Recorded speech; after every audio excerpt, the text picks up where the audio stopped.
అధ్యక్ష, మన రాష్ట్రంలో జిల్లా పరిషత్ హై స్కూల్ ప్లస్ పాఠశాలలు ప్రభుత్వ విద్యా వ్యవస్థలో కీలక పాత్ర పోషిస్తున్నాయి. అధ్యక్ష, పేద గ్రామీణ ఆడపిల్లలకు అందుబాటులో జూనియర్ కళాశాలలు లేక చదువుకు దూరం కాకూడదన్న ఆలోచనతో జూనియర్ కళాశాలలు లేని మండలాలలో నేషనల్ ఎడ్యుకేషన్ పాలసీలో భాగంగా నాటి వైఎస్ఆర్సీపీ 2023వ సంవత్సరంలో ఇంటర్మీడియట్ కొరకు గ్రామీణ ఆడపిల్లల కోసం 292 హై స్కూల్ ప్లస్ పాఠశాలలను ప్రారంభించింది. అధ్యక్ష, వీటి వలన పేద బడుగు బలహీన గ్రామీణ ఆడపిల్లలు ప్రతి ఒక్కరూ చక్కగా చదువుకోవడానికి అవకాశం ఏర్పడింది. దీంతో పాటు సర్వీస్ రూల్స్ కారణంగా జిల్లా పరిషత్ హై స్కూల్ టీచర్లు తమ సర్వీసులో ఒక్క ప్రమోషన్ కూడా లభించక ఎంతో వేదన చెందుతూ ఉండే క్రమంలో వారిలో అర్హత కలిగిన వారికి పీజీటీలుగా ప్రమోషన్ కలిగించే చక్కటి అవకాశం కూడా ఇందులో భాగంగా ఏర్పడింది. అధ్యక్ష, ఆ తర్వాత సంవత్సరం 2024లో మరో 210 కో ఎడ్యుకేషన్ పాఠశాలను హై స్కూల్ ప్లస్లుగా ప్రభుత్వం ఏర్పాటు చేసింది. అధ్యక్ష, అయితే గత సంవత్సరం ఇందులో విద్యార్థులు చేరినప్పటికీ స్టాఫ్ నియామకాలు చేపట్టలేదు.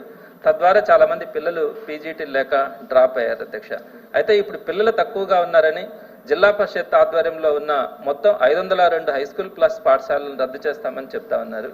ఇది పేద విద్యార్థుల భవిష్యత్తు మీద తీవ్ర ప్రభావం చూపించే అవకాశం ఉంది. అధ్యక్ష, అలానే దశాబ్దాలుగా ఎదురు చూస్తున్న జిల్లా పరిషత్ ఉపాధ్యాయుల ప్రమోషన్లపై వారి కెరీర్ మీద తీవ్ర ప్రభావం చూపే అవకాశం కూడా ఉంది. అధ్యక్ష, ఈ నేపథ్యంలో హై స్కూల్ ప్లస్ పాఠశాలలుగా అయినా లేదా జిల్లా పరిషత్ జూనియర్ కళాశాలలుగా అయినా పేరు మార్చి వీటిని మాత్రం ఇలానే కొనసాగించడంతో పాటు ఆ మిగిలిన 210 హై స్కూల్ ప్లస్ల్లో కూడా పీజీటీల నియామకం జరిపి పేద బడుగు బలహీన వర్గాల చెందిన గ్రామీణ విద్యార్థులందరికీ ఇంటర్ విద్యను బలోపేతం చేయాలని తమ ద్వారా ప్రభుత్వాన్ని కోరుతున్నాను. అధ్యక్ష.